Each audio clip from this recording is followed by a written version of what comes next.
La tenue d'une école d'été intersectorielle sur le plaisir 2023, la question du plaisir à la croisée des humanités et des neurosciences.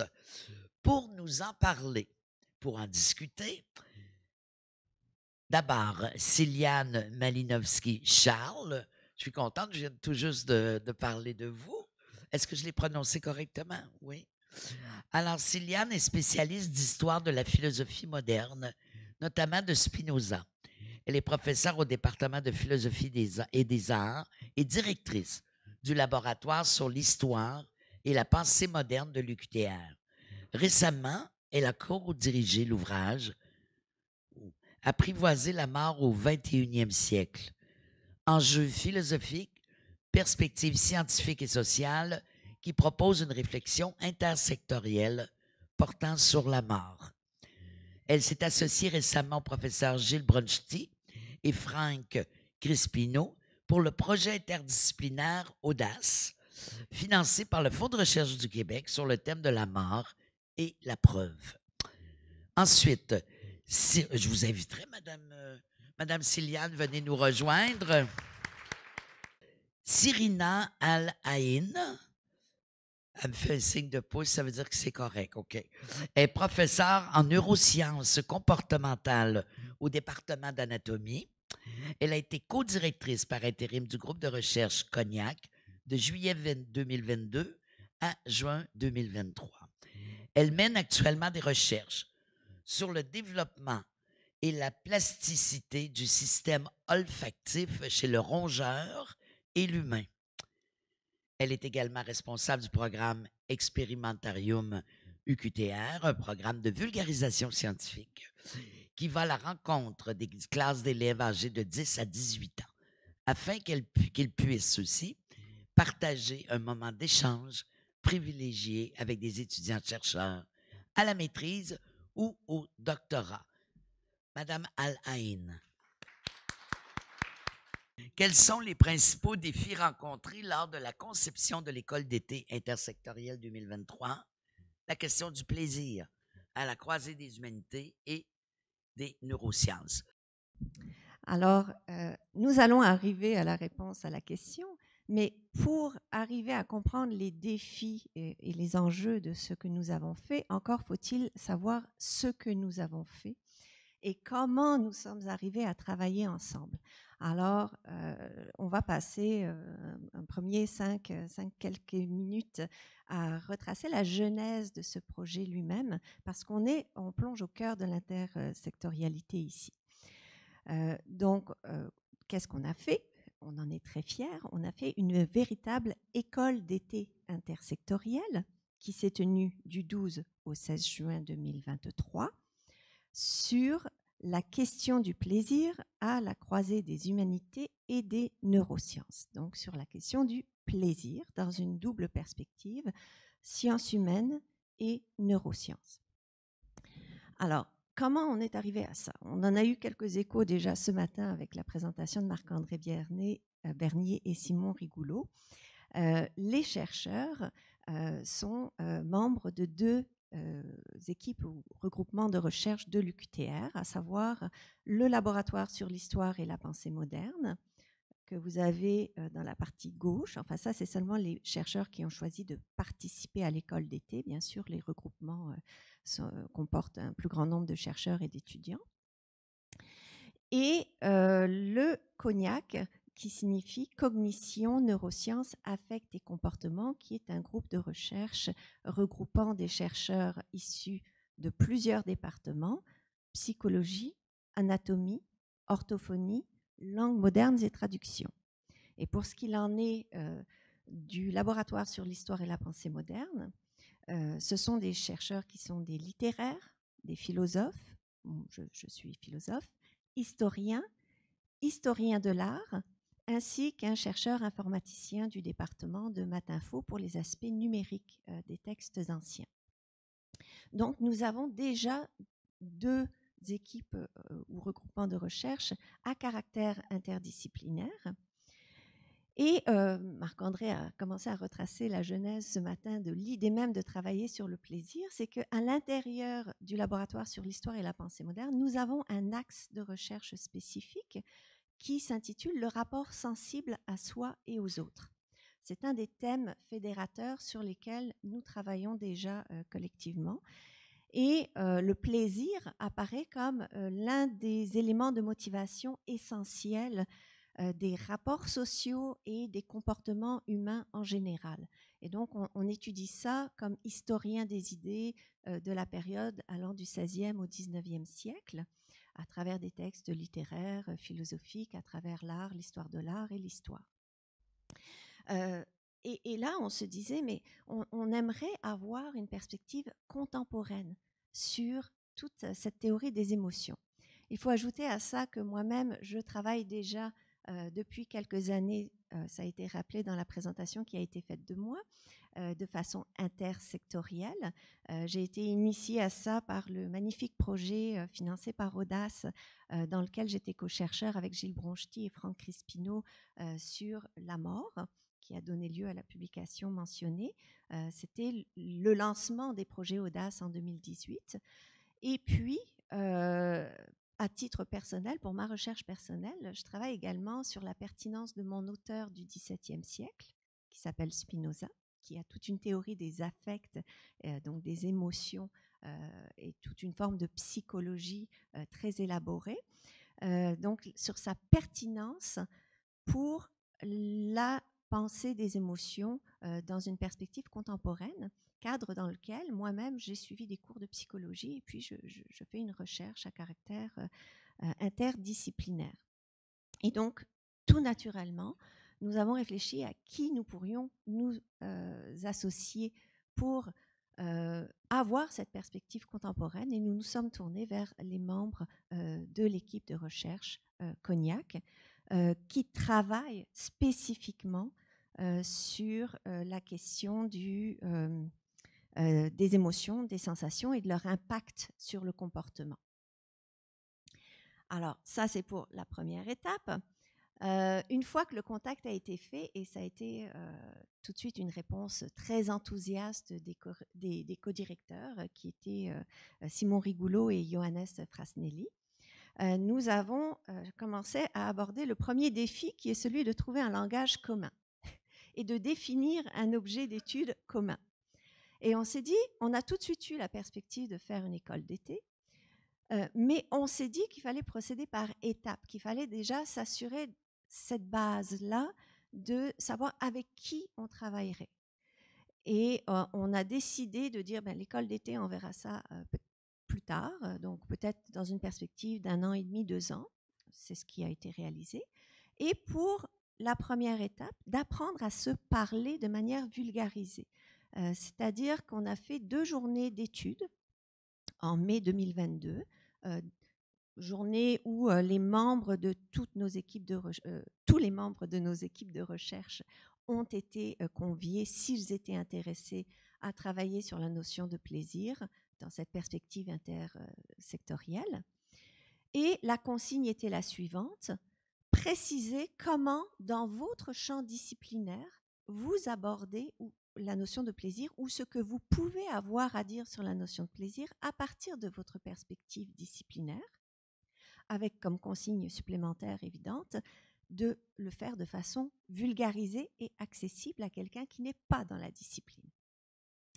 Et on a également réservé du temps à l'intérieur de ces 2 journées d'études-là pour simplement, comme ça a été proposé ce matin, s'asseoir ensemble, effectivement, avoir un espace libre au-delà des présentations formelles, un espace libre d'échange, de brainstorming, de remue-ménage en bon français, pour amener des suggestions de ce sur quoi on pourrait travailler.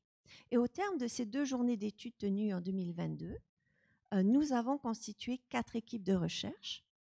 Donc, vous avez les membres ici qui y ont participé. Johannes Frasnelli, ensuite remplacé dans l'équipe par Cyrina Alain, parce que Johannes était en congé sabbatique, s'est associé à Isabelle Pichet, notre historienne de l'art, pour travailler sur la question des sens et de l'art dans le rapport avec l'art ou le beau ou l'agréable. On ne savait pas encore quelle forme ça allait prendre.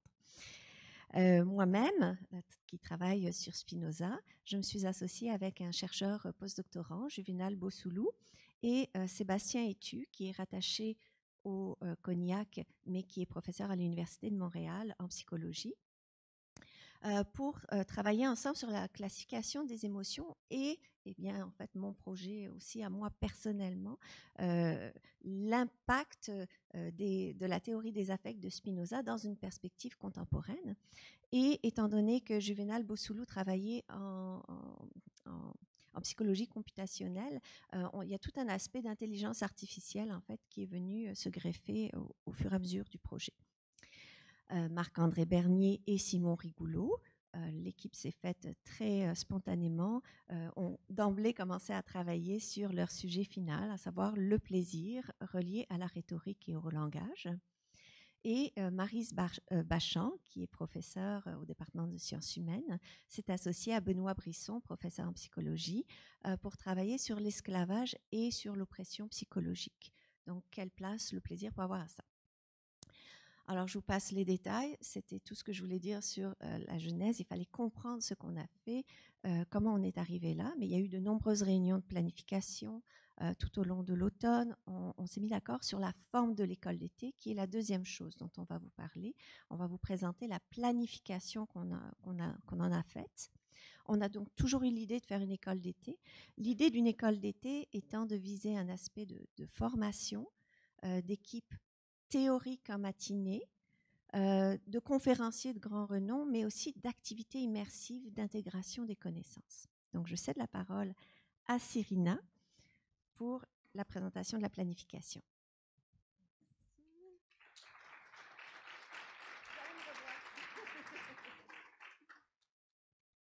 Alors, je vais prendre le relais avec l'aspect vraiment la planification, la programmation de cette école d'été. Donc, comme disait Siliane, ce n'est pas un colloque, ça aurait pu être un colloque, mais on a vraiment voulu avoir une visée de formation. Ce n'était pas simplement quelque chose de froid ou, excusez-moi le terme de froid, mais où on est comme ceci, avec un pupitre, on est debout, et puis on vous donne les connaissances, et puis peut-être 3 minutes de discussion, puis c'est tout. Ce n'était pas du tout l'enjeu. L'enjeu, c'est de la formation. La formation de qui? La formation, on a privilégié les étudiants, mais pas que, je vais revenir. Les étudiants, donc c'était gratuit pour les étudiants, aussi bien de l'UQTR que en dehors de l'UQTR, donc toutes les universités, et bien sûr qui provenaient de programmes de tous les secteurs, bien sûr, c'était vraiment le but. Alors, donc, majoritairement, c'était pour les étudiants, mais c'était également ouvert au grand public. Donc, on a aussi voulu ouvrir les portes de l'université aux personnes intéressées par cette thématique et ces approches donc, qui étaient intersectorielles. Donc ça, c'est aussi très important de le souligner. Et ça nous a forcé d'avoir une programmation avec des équipes qui vont présenter leurs résultats, des conférenciers, des ateliers, etc., mais qui vont être réalisés de façon vulgarisée.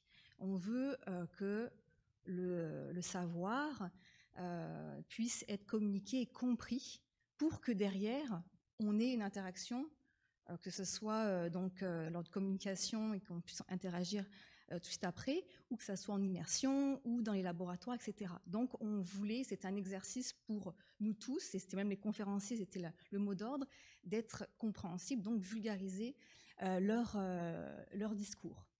Premier point. Et puis donc c'était également une école d'été de par cette programmation. On ne voulait pas de communication, on voulait quelque chose de très diversifié et riche. C'est-à-dire qu'on va voir, là, grosso modo, un petit peu sur les 5 jours, vous voyez, en bleu foncé, les matinées, les équipes, donc 1, 2, 3, 4, qui sont les équipes que Céline nous a présentées. Donc, pendant un an complet, je ne l'ai pas dit, mais toute l'année, on a travaillé à présenter ces résultats de recherche. Oui, je vais revenir là-dessus. Donc, quelque chose où on présente, on a des communications scientifiques, bien sûr des échanges après coup, Donc là, c'est en bleu foncé. Puis on a également voulu avoir un aspect expérientiel. Donc aller dans les laboratoires, comprendre la méthodologie proposée et utilisée par chacun des 2 secteurs. Donc là, c'était du bleu, le ciel, atelier 1, atelier 2, atelier 3, donc proposé par les 2 secteurs. Donc je vais y revenir. Donc on va dans le laboratoire, on essaie de s'approprier les outils, de les comprendre. Et vous voyez en jaune, on a agrémenté cette formule par des conférenciers de renom qui venaient de l'extérieur et qui étaient aussi spécialisés dans des notions d'affect et de plaisir. Et en 4e couleur, comme vous voyez, qui était plus en soirée, des activités grand public plus immersives pour aller encore plus asseoir et comprendre et rentrer et expérimenter finalement ces facteurs et ces contextes où on peut ressentir du plaisir. Donc je trouvais que c'était vraiment une programmation. Moi j'ai été, comme disait Sylviane, j'étais un petit peu une 2e vague où je me suis intégrée à l'équipe avec Johannes et Isabelle Pichet qui est donc professeure en histoire de l'art. Donc je suis arrivée un petit peu en cours de route, mais j'ai vraiment adoré cette expérience, rien que par cette richesse, cette diversité au niveau de cette programmation, qui était vraiment intelligemment pensée. Donc c'était vraiment une expérience très très riche. Je vais revenir sur, peut-être aussi rapidement, je veux l'heure qui passe, mais ces matinées lors de cette semaine de l'école d'été, avec donc la première équipe, comme on l'a déjà mentionné, c'était Simon Rigoulot puis Marc-André Bernier qui vous ont donc présenté les résultats de leur recherche. Puis je vous souhaite plein de succès pour la continuité de votre étude et puis la publication derrière. Donc là, vous avez déjà présenté ces aspects, cette étude pilote lors de la matinée du mardi. 2e équipe, c'était donc Sylviane, comme tu l'as dit, avec Sébastien Etu, et c'était vraiment un regard croisé entre les neurosciences qui sont cognitives, computationnelles, qui venaient de Sébastien Etu et puis de Juvénal Bossolo, et pour ta part, cette vision philosophe, historienne qui faisait parler donc Spinoza, et on voyait cette analogie finalement entre ces 2 regards qui étaient très très riches. 3e équipe avec cette notion de plaisir même dans les temps d'esclavage avec Maryse Bachand, et 4e équipe avec donc Johannes qui s'est impliqué même en sabbatique, Isabelle Pichet et moi-même sur le fait que le plaisir est généré par les stimuli aussi qui peuvent venir de l'extérieur. Donc cet aspect sensorialité, perception des stimulations qui vont être intégrées, qui vont générer une perception et générer des sensations, des affects en fait, hein, des affects donc qui peuvent nous amener du plaisir. Et donc lorsqu'on a à perdre justement ces canaux sensoriels, 1, 2, 3, bon, qu'est-ce que ça va produire sur notre perception du monde? Est-ce que ça va affecter notre plaisir ou pas? Peut-être que d'autres sens vont prendre le relais et donc vont compenser cette absence de canaux et vont nous permettre malgré tout d'avoir une vie avec du plaisir et des sensations, des affects plaisants malgré tout. Donc là, c'était même une petite expérience à la fin de notre intervention où on avait mis des loups aux participants et on les avait fait toucher différents. Oui, c'était super, c'était vraiment super. Ah oui, ah ouais. Mais nous aussi, aller regarder en fait, aller regarder, s'extasier, toucher du sable, des galets, sentir des odeurs. Donc c'était vraiment très très, vraiment en immersion. C'était un complément fabuleux. Oui, tout à fait. Inscription de 70. Mais le plus gros, je vais revenir peut-être en effet sur l'aspect grand public qui a vraiment bien marché. Parce que là, on était vraiment dans les locaux de l'UQTR. Donc, il y a toujours une gêne au grand public à venir. Hein, c'est toujours plus compliqué. Mais lorsqu'on sort de l'UQTR et qu'on fait la publicité, on peut avoir beaucoup plus de public encore que ça. Je vais revenir sur l'aspect activité immersive. Donc, je continue sur l'aspect atelier où les les participants de l'école de thé sont allés dans le laboratoire du cognac, ont été en contact, ont utilisé ou ont été initiés aux outils, par exemple l'EEG, donc l'électroencéphalogramme, neurostimulation magnétique transcrânienne, l'eye tracking, donc les mouvements oculaires, par exemple. Donc c'est toutes des études, des outils de mesure pour quantifier des réponses donc neuronales au niveau périphérique ou central. Donc là, c'était la première chose. Deuxième atelier, plus du traitement des données. Ah oui, on a des données, maintenant, qu'est-ce qu'on en fait? Comment est-ce qu'on les traite? Avec quel logiciel? Donc là, c'était plutôt l'aspect neuroscientifique. Puis un troisième atelier par Marc-André Bernier sur plutôt l'aspect de la méthodologie de l'exploration des archives littéraires et historiques, donc les marques d'édition notamment à connaître pour traiter les données historiques. Donc très important d'avoir les deux secteurs qui nous proposent leur méthodologie. Et ensuite, ce qui allait un petit peu pimenter, agrémenter cette programmation, c'était les conférenciers, Deborah Brown et Brian Keyes, qui sont des professeurs donc, respectivement en philosophie et en neurosciences, qui sont de l'Université de Queensland en Australie. C'était une conférence en ligne, donc très intéressante, donc ils collaborent déjà entre eux à une vision de Descartes couplée à la vision contemporaine neuroscientifique, donc pour mieux comprendre l'aspect sensoriel, donc douleur, plaisir. Donc là, c'était la conférence d'ouverture. Conférence de Louis Behrer, qui est directeur du centre EPIC, de l'Institut de cardiologie de Montréal, qui lui développe une énorme expertise sur donc le vieillissement et le cognitif, et regarder les impacts bénéfiques de l'entraînement, différents types d'entraînement, notamment l'entraînement physique, sur l'aspect vieillissement cognitif et les bienfaits de la nature au niveau donc de la cognition et du vieillissement cognitif normal.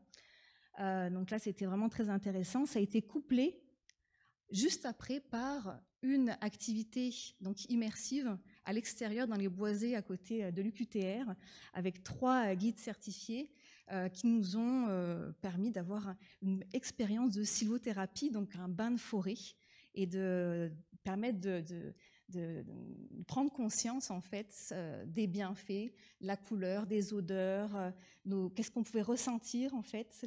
C'est ce canal sensoriel qui nous apporte des informations multiples qui sont intégrées de façon multisensorielle et qui vont générer des émotions, des affects.